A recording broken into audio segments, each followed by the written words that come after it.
Queridos irmãos, com muita alegria eu quero cumprimentar a todos com a paz do Senhor. Estamos começando mais uma pré-aula da classe dos adultos da nossa Escola Bíblica Dominical. E convidamos você para ficarmos juntos aqui no nosso canal Portal Escola Dominical, o canal da EBD, da Igreja Assembleia de Deus, Ministério do Belém, em Guarulhos, São Paulo. E como já dissemos nas aulas anteriores, o tema da nossa revista nesse trimestre é o Apóstolo Paulo, lições da vida e ministério do Apóstolo dos Gentios para a Igreja de Cristo. E na aula de hoje estudaremos a lição 6, com o tema Paulo no poder do Espírito. Veremos que Cristo deve ser pregado no poder do Espírito, o argumento de Paulo sobre a plenitude do Espírito e qual a fonte de ensino de Paulo sobre o Espírito. Se você deseja aprender mais sobre esse importante assunto, então continue conosco no seu programa Escola Bíblica Dominical. Curiosidade Bíblica. Você sabia que, de acordo com os cálculos feitos pela Universidade de Stanford, Paulo percorreu mais de 10 mil milhas, ou mais de 16 mil quilômetros em suas 4 viagens? Você sabia que Paulo evangelizou cerca de 27 cidades romanas? Vejamos o que nos diz o texto áureo. Texto áureo. Impondo-lhes Paulo as mãos, veio sobre eles o Espírito Santo, e falavam línguas e profetizavam. Atos capítulo 19, versículo 6. A verdade prática nos diz: uma vez movidos no poder do Espírito Santo, podemos ser bem-sucedidos na missão de pregar o Evangelho a toda criatura. Leiamos agora a leitura bíblica em classe para a lição de hoje. Acompanhe conosco a palavra do Senhor. Leitura bíblica em classe. Atos capítulo 19, do versículo 1 ao 7. E sucedeu que, enquanto Apolo estava em Corinto, Paulo, tendo passado por todas as regiões superiores, chegou a Éfeso. E achando ali alguns discípulos, disse-lhes: Recebestes vós já o Espírito Santo quando crestes? E eles disseram-lhe: Nós nem ainda ouvimos que haja Espírito Santo. Perguntou-lhes então: Em que sois batizados então? E eles disseram: No batismo de João. Mas Paulo disse: Certamente João batizou com o batismo do arrependimento, dizendo ao povo que cresce no que após ele havia de vir, isto é, em Jesus Cristo. E os que ouviram foram batizados em o nome do Senhor Jesus. Impondo-lhes as mãos, veio sobre eles o Espírito Santo, e falavam línguas e profetizavam. Estes eram ao todo uns 12 varões. Muito bem, conforme já dissemos nesse trimestre, estamos estudando o apóstolo Paulo, lições da vida e ministério do apóstolo dos gentios para a Igreja de Cristo. E a introdução da nossa lição nos diz que, movido pelo Espírito Santo, o apóstolo Paulo passou a ter como missão de vida dar testemunho de Jesus e provar que ele é o Cristo. Seu ministério foi um ministério no poder do Espírito Santo. Pois bem, vamos passar agora à análise dos tópicos da lição de hoje. O primeiro tópico diz o seguinte: pregando a Cristo no poder do Espírito. O livro de Atos, conforme diz aqui o nosso comentarista, mostra que após a sua conversão, Paulo ficou alguns dias com os discípulos que estavam em Damasco. E logo em seguida ele pregava Jesus, que era o Filho de Deus, nas sinagogas. Paulo, após a sua conversão, ele logo iniciou o seu ministério. E o ministério de pregação do amor de Deus, a pregação de conversão acerca da necessidade de conversão daqueles que não conhecem a Deus para o reconhecimento daquele que é o verdadeiro Messias, Jesus Cristo, o nosso Senhor. No segundo tópico aqui nós vamos ver ainda no tópico 1, item 2, o caminho da pregação.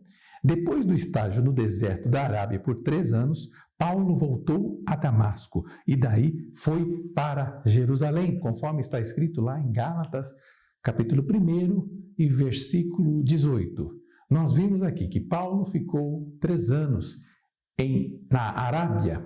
E depois ele volta, conforme aqui a Gálatas capítulo 1, 18, ele vai para Jerusalém.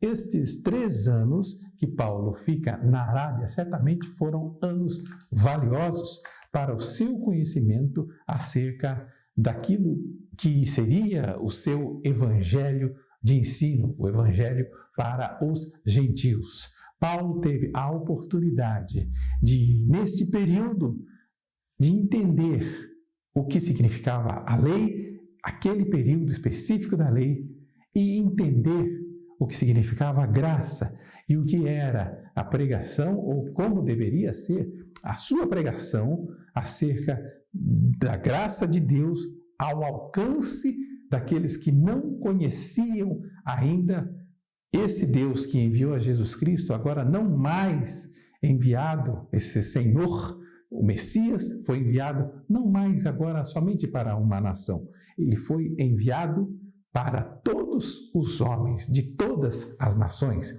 Em Gálatas ainda, no capítulo 3, Paulo ele faz a menção de Abraão, e por intermédio de Abraão, todas as nações seriam abençoadas. Paulo fala diretamente sobre esse ponto, tanto no versículo 15, ele fala especificamente no versículo 15 do capítulo 3 de Gálatas. Nós vamos ver assim que o próprio apóstolo, ele começa a desenvolver a sua teologia e o seu conhecimento da salvação e começa a disponibilizar isso para a igreja.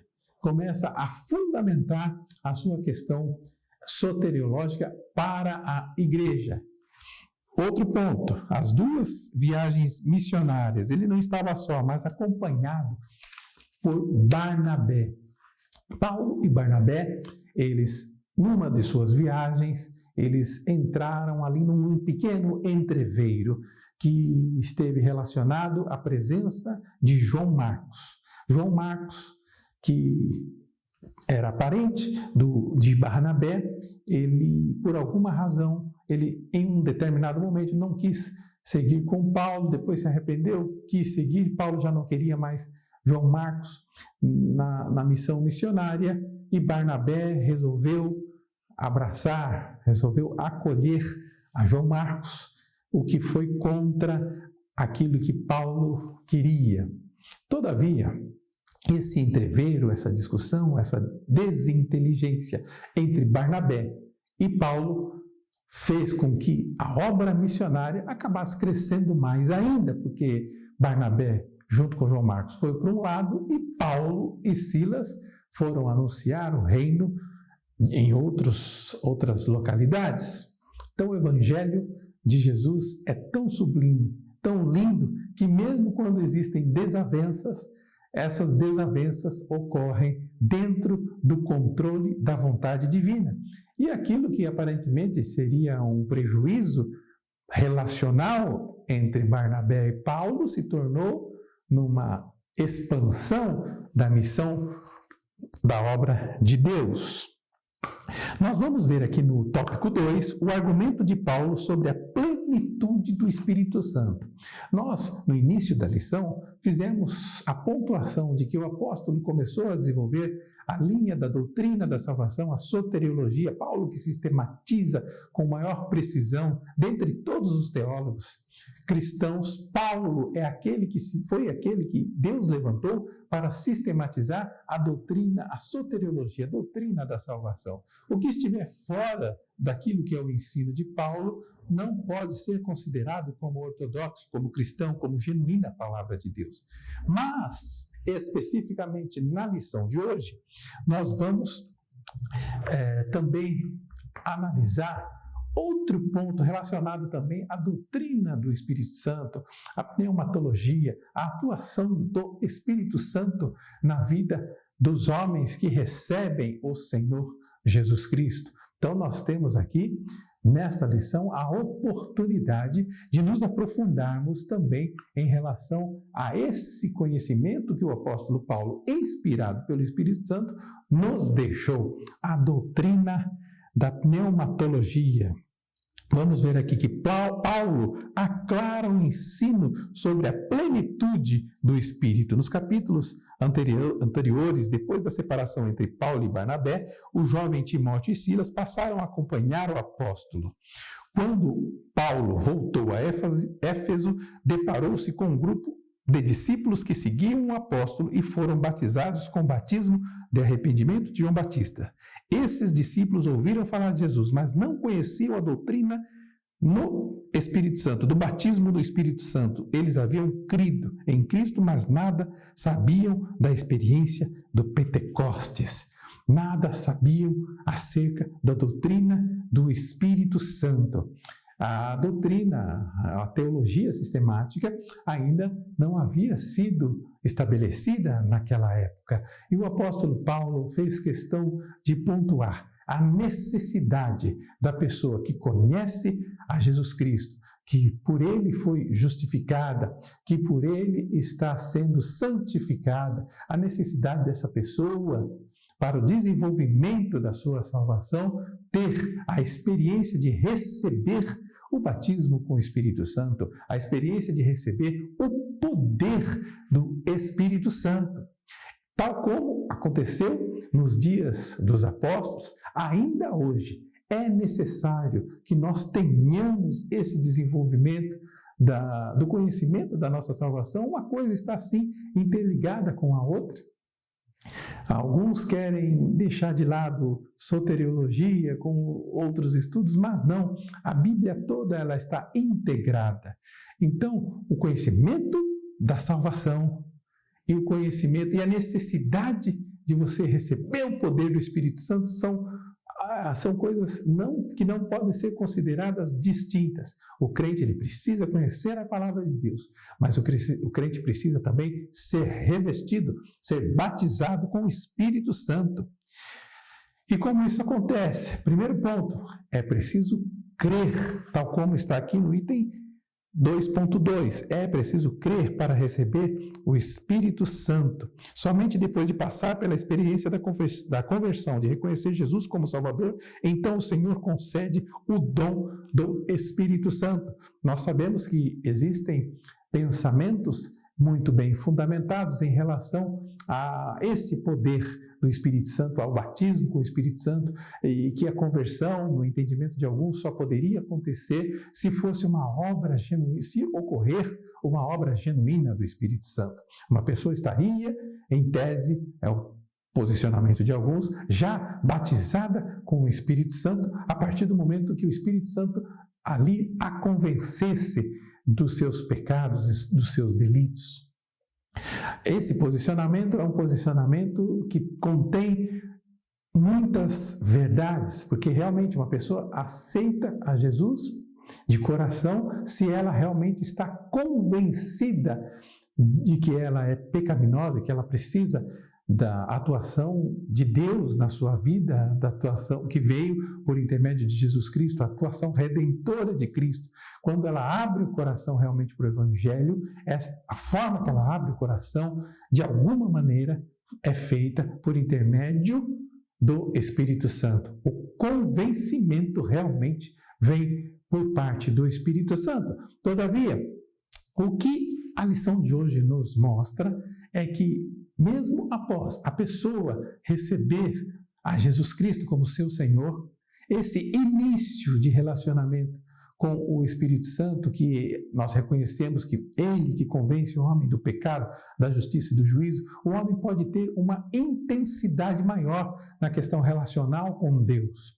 O homem pode buscar, sim, o homem e a mulher de Deus, eles podem buscar o poder do Espírito Santo, o poder de ser conhecido ou de receber da parte dele o seu batismo com o fogo. Nós vamos ver na palavra de Deus que o Senhor, quando muitas vezes as pessoas eram necessitadas de algum tipo de alcance espiritual, nós vamos ver na postura dos apóstolos a preocupação em orar para que elas recebessem poder, em orar para que elas pudessem também transbordar na plenitude do Espírito Santo. ainda hoje é necessário buscarmos o batismo com o Espírito Santo, o poder do Espírito Santo para com as nossas vidas. Por quê? Porque esse batismo é um batismo que nos vai trazer a plenitude daquilo que o Espírito Santo tem para as nossas vidas, nos guiando, nos orientando, nos edificando. O Espírito Santo, ele sim, ele atua nas nossas vidas, nos ensinando na leitura da palavra de Deus, lemos a palavra de Deus e o Espírito Santo é aquele que nos traz o consolo, que nos traz o entendimento acerca daquilo que está escrito, daquilo que está registrado nas Santas Escrituras. Foi o que aconteceu com Apolo. Ele era um judeu de Alexandria. Ele tinha elevada formação, mas, tal como todos os outros irmãos, por ele também foi feito esse convite para que ele recebesse o Espírito Santo. Também para aqueles que ouviam a palavra de Apolo, foi falado acerca da necessidade de envolvimento com a pessoa do Espírito Santo, um envolvimento mais profundo.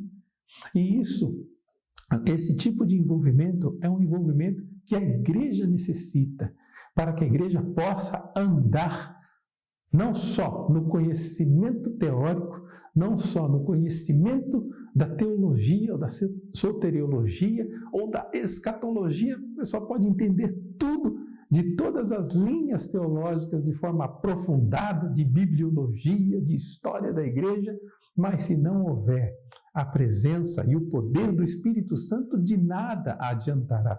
As nossas palavras serão palavras que estarão sendo ventiladas ao vento, serão transformadas em palavras ocas, onde não haverá poder de transformação na vida das pessoas. Nós podemos perceber isso no discurso filosófico e no discurso genuinamente cristão. O discurso filosófico, ele é incapaz de trazer vida aos homens. Ele pode até trazer muito conhecimento humano, mas nós nunca vamos ouvir uma pessoa dizer que está salva ou que ela ouviu uma palavra filosófica e se sentiu cheia da presença de Deus e teve ali uma experiência sobrenatural. De forma alguma, a filosofia ela é incapaz disso. Por quê? Porque somente uma palavra orientada pelo Espírito Santo pode penetrar no coração do homem, pode penetrar na divisão da alma e do espírito do homem. Somente a palavra de Deus tem esse poder. E que poder é esse? É o poder do Espírito Santo. A fonte do ensino de Paulo sobre o Espírito Santo aos Efésios. No tópico 3, item 1, as Escrituras aparece como fonte da revelação sobre o Espírito Santo. A palavra de Deus, ela é a fonte da revelação da atuação do poder do Espírito Santo. Nós vamos ver a atuação do poder do Espírito Santo limitada no Antigo Testamento. Era necessário que alguém entrasse, o sumo sacerdote, ele entrava dentro do lugar chamado Santo dos Santos, e ali ele apresentava o sacrifício, e ali Deus respondia aquele sacrifício, e o lugar era cheio da presença e da glória de Deus. Mas isso era uma vez por ano, no tabernáculo, primeiramente, e depois no templo, onde o sacerdote oferecia sacrifício pelos pecados do povo, e a presença de Deus vinha e enchia aquele lugar de unção, de poder. Uma vez ao ano, o tempo foi passando, as pessoas, o povo, Israel, foi se mergulhando na idolatria. E no limiar da história, depois de 400 anos de um período em que não havia mais profecia em Israel, nasceu aquele que foi o Redentor da humanidade. Jesus Cristo, ele nasceu, viveu, morreu, ofereceu o seu corpo, ofereceu a sua vida na cruz do Calvário, morreu por nós. E quando Cristo morre, o véu do templo se rasgou. diz a palavra de Deus. Isso significa que aquele acesso que era restrito, hoje em dia não é mais restrito. Nós temos condições plenas de entrar diante da presença de Deus, hoje em dia, em pleno século XXI.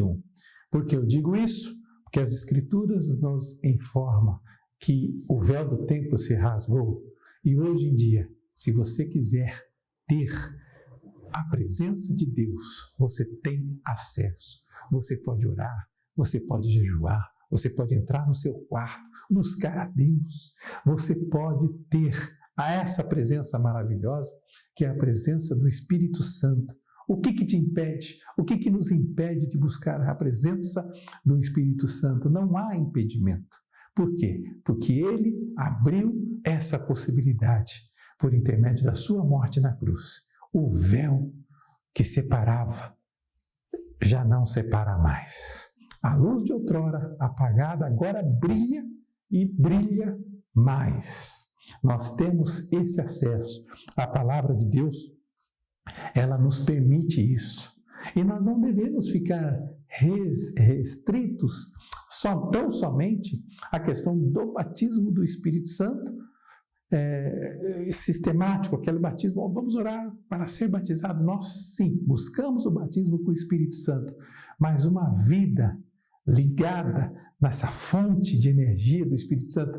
O Espírito Santo não é uma energia, o Espírito Santo é uma pessoa, mas o poder que vem dele vem sobre as nossas vidas e nos deixa mais fortes para enfrentar os dilemas e as necessidades.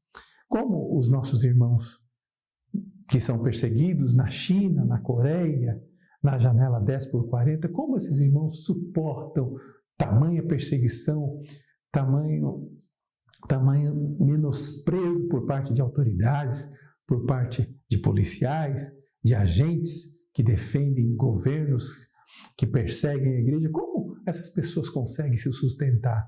Não existe outro pensamento a não ser o pensamento de que eles estão cheios da presença de Deus, eles estão cheios da unção de Deus.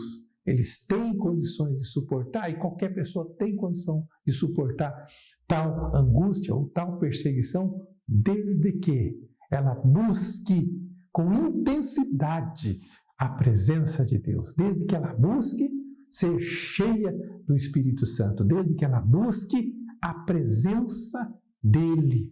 Nós vamos ver também na parábola do filho pródigo. No final da parábola, o filho mais velho, ele chega para o pai e ele diz para o pai: pai, eu estou aqui há tanto tempo, o senhor nunca me ofereceu um bezerro numa festa, o senhor nunca fez uma festa dessa magnitude para mim. E o pai diz para ele: filho, eu estou aqui do seu lado há tanto tempo e você tem toda a condição de usufruir daquilo que você quiser, eu estou aqui com você. E quantas vezes isso acontece na nossa vida?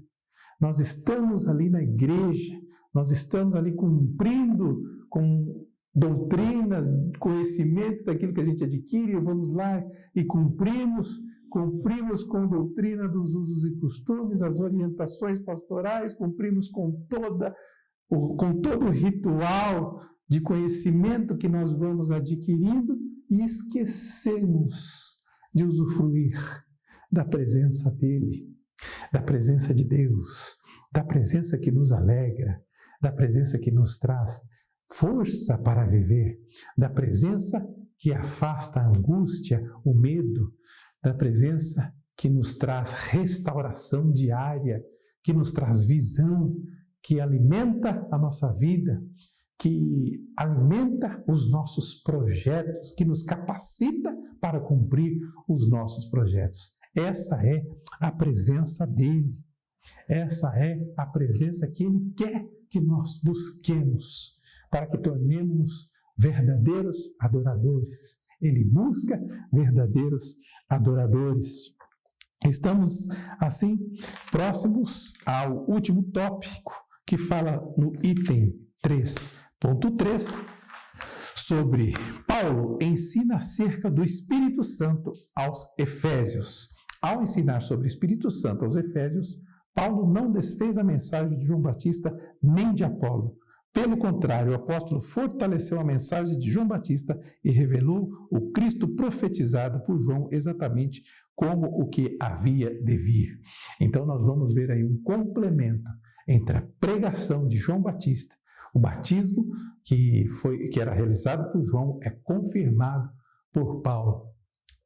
Em João nós vamos ver ainda que ele viria para batizar com o Espírito Santo e com fogo. O que o Senhor tem para nós é isso: batismo com o Espírito Santo e com fogo. Existem algumas linhas que entendem que esse fogo seria o fogo do juízo. Todavia, é muito difícil sustentar essa visão. Por quê? Porque a Bíblia fala batismo com Espírito Santo e com fogo, e não ou com fogo. Então é uma conjunção aditiva. E ele veio realmente para nos dar vida, vitória, unção, graça e poder por intermédio do batismo no Espírito Santo, por intermédio do poder do Espírito Santo, que é desfrutado no momento que nós desfrutamos da presença dele nas nossas vidas. Muito bem, vamos agora às nossas considerações finais. A conclusão da nossa lição nos ensina que no poder do Espírito, o apóstolo Paulo, além de realizar curas e milagres em nome de Jesus, levou a igreja em Éfeso a espalhar o Evangelho de Cristo. À luz desse exemplo, precisamos resgatar a simplicidade da fé cristã, buscando sinais que demonstram o poder do Espírito Santo hoje. Muito bem, meus irmãos, vamos fazer agora o nosso momento de oração. Pai amado, bendito, querido, glorioso e eterno, nós te bendizemos, Senhor. Bendizemos pela vida, pela saúde, pela graça e pelo poder do Espírito Santo que o Senhor tem derramado em nossas vidas. Muito obrigado, Senhor, por tua graça, pelo teu amor, Senhor. Obrigado, Senhor, por essa oportunidade de estarmos, Senhor, nesta aula, Senhor. Ajuda e continua, Senhor, conosco, é o que te pedimos em nome de Jesus. Amém. Muito bem, chegamos ao final de mais uma pré-aula e hoje aprendemos algumas importantes lições sobre o tema Paulo no poder do Espírito. Na próxima semana, estudaremos a lição 7 da nossa revista de adultos com o tema Paulo, o plantador de igrejas. Queremos agradecer a você por ter acompanhado conosco o estudo dessa importante lição. E se você gostou desse vídeo, se inscreva no nosso canal que está aparecendo na sua tela abaixo. Ative o sininho para você ficar por dentro da nossa próxima pré-aula e compartilhe com seus professores, com seus alunos e com seus amigos e irmãos da sua igreja ou das suas redes sociais. Que Deus em Cristo abençoe a todos e até a próxima aula, permitindo Deus. E não se esqueça, vivamos o dia de hoje como se Cristo voltasse amanhã. Até lá!